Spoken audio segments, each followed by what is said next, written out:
I'm Mindy Robinson, and this is Red, White, and FU, Unapologetically Patriotic. And we have a special guest. Why don't you introduce yourself? Dan Bongino, at the Bongino on Twitter, constantly promoting Twitter. I love that. I go after everything on Twitter. So. I follow you on the Twitter. Yeah, it's all me on there, causing trouble all the time.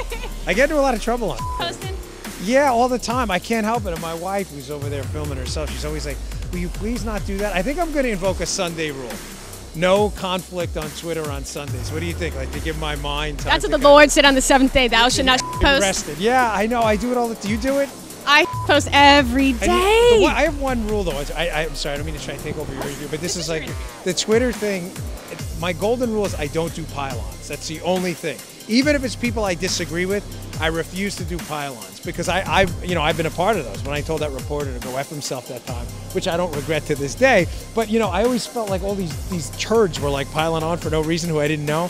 So now the other day he had this thing with Acosta sending his DM to this guy, the FU DM, and I'm like, I'm not piling on. I'm not crazy about you, but we're asked to choose sometimes. No, there's not. Like the ass has been chewed fully. It's like negative ass. No, like you know what? It goes in. Like there's nothing there anymore. So that's like my rule. Take Sunday off, and I don't do pylons. But other than that, if you post something and I think it's really dumb, I try to not go, and I just can't. It's like an animal instinct on Twitter. Like I know, like he was laughing because we saw Ron Perlman, and I'm like, oh, I wrote an entire article about what a douchebag. I have to push back on this because here's the thing. I heard once, and this is how I got into MMA and boxing, that I'm a naturally like very aggressive guy, and I heard, get the bag, work the bag, you'll work out your energy. And then I read when I was in graduate school, I'm not like dropping education bombs. I hate when people do that, but I heard in graduate school that practicing aggression actually makes it worse. So I don't believe. I think the Twitter thing might not be therapeutic because I've become oddly like more aggressive on Twitter over time. Yes. But one more Twitter rule though is if I have a second thought about a tweet, I won't tweet it. If I tweet it, it's good. If I have even a mild second thought, hey Carter, I will not. I absolutely won't tweet it. I've had a couple I pulled back at the last second that I'm telling you, if they would have went out, me and you would not be having this conversation. Woke up and went, oh God, what have I done last night? You have to go through. Can I do anything? Thankfully, knock on wood, which we don't have, so I'll have to just do it kind of in air or something. No, not on Twitter, I haven't. But I have posted a couple like Instagram shots where I think one time I was doing Zercher squats in the gym where you squat like this, and I posted an Instagram video, and the next day I'm like, that was the dorky, who posts? I've always, my whole life. You're that guy now. Yes. I was like, what a dork. Like people, why would you post, like look how strong I am. It's so lame. And I said to myself, hashtag blessed. What were you thinking? I couldn't believe it. The next day, I immediately deleted it off Instagram and Facebook. I had it on Facebook too, which is even worse.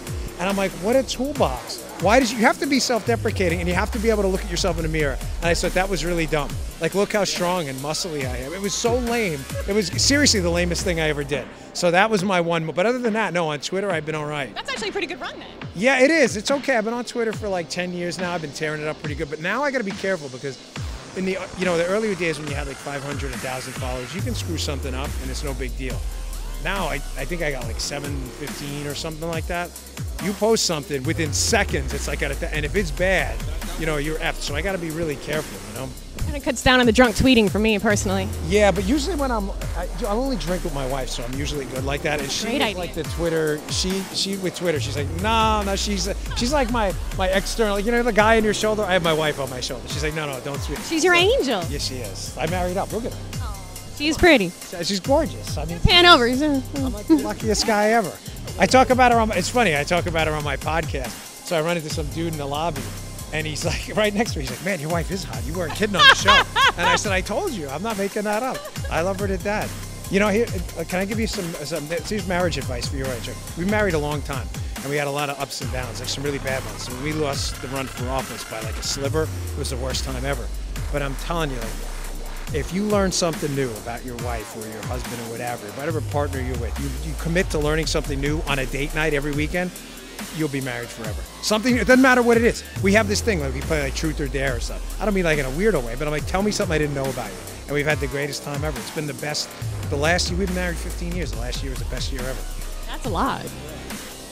See, this one totally off the rails. You can no, it's soft and it's meaningful. I like it. Yeah, there's like, I just like a stream of consciousness kind of guy, and I just can't stick You're not to even one topic. tweeting. No, I'm not. I know it's bad. I'm sorry. If you had some direction to this, I totally threw it There's off. no direction to my show other than America.